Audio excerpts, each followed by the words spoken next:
Rain drummed against the leaded windows of Pembroke Hall, a sound that had echoed through these stone corridors for 3 centuries. Tonight, Cambridge's most celebrated poetry professor would give her final reading. The great hall was filled with eager faces, flickering candlelight dancing across worn oak panels. Professor Helena Whitmore stood at the lectern, her silver hair catching the amber glow, the leather-bound anthology trembling slightly in her hands. She had no idea that death waited between the pages. In the front row sat her 4 doctoral students, each having contributed a stanza to tonight's anthology. Marcus Thorne, whose ambitious thesis on Blake had been rejected just last week, watched with barely concealed resentment. Claire Ashford fidgeted with her program, their secret affair weighing heavy on her conscience. David Chen appeared calm, though inside he burned with the knowledge of Helena's plagiarism. And Elena Vasquez clutched her immigration papers, knowing this might be her last semester in England.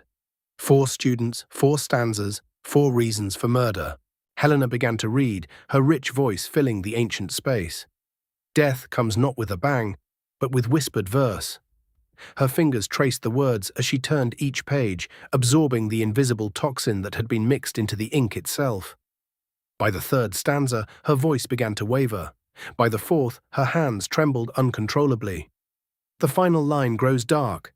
She gasped and collapsed to the stone floor. The anthology fell beside her, its pages scattered like dying leaves. The room erupted in chaos as someone screamed through the storm. Inspector Graves arrived as the storm reached its peak, his coat dripping with rain. The hall had been sealed, the audience questioned and released, but the 4 doctoral students remained. "Poison," he announced grimly, examining the scattered pages with gloved hands. Absorbed through the skin. Someone wanted to make very sure Professor Whitmore would never give another reading.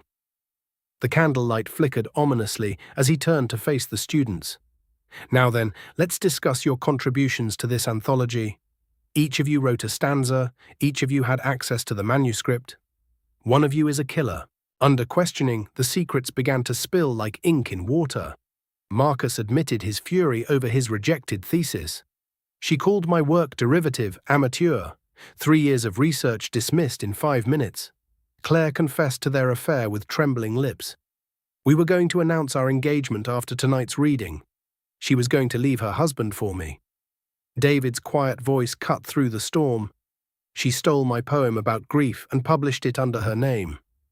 My mother had just died, and she turned my pain into her glory." But Elena remained silent, her papers clutched tight.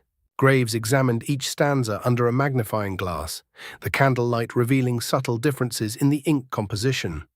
3 pages showed normal ink, slightly faded with age, but the 4th stanza bore a darker, oilier sheen. "Here," he murmured, pointing to Eleanor's contribution about exile and loss. The poison was mixed directly into the ink, absorbed through the fingertips as she read. He looked up sharply. Whoever did this knew exactly which page she would touch, exactly when the toxin would take effect. This was planned with surgical precision. All eyes turned to Marcus as Graves revealed another piece of evidence, a chemistry textbook in his bag, borrowed from the library just 3 days ago.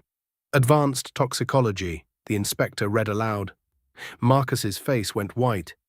"I was researching for a poem about Lucrezia Borgia. Poetry and poison go hand in Renaissance literature." But his protests seemed hollow in the storm's fury. Claire stepped back from him in horror, while David and Eleanor exchanged meaningful glances.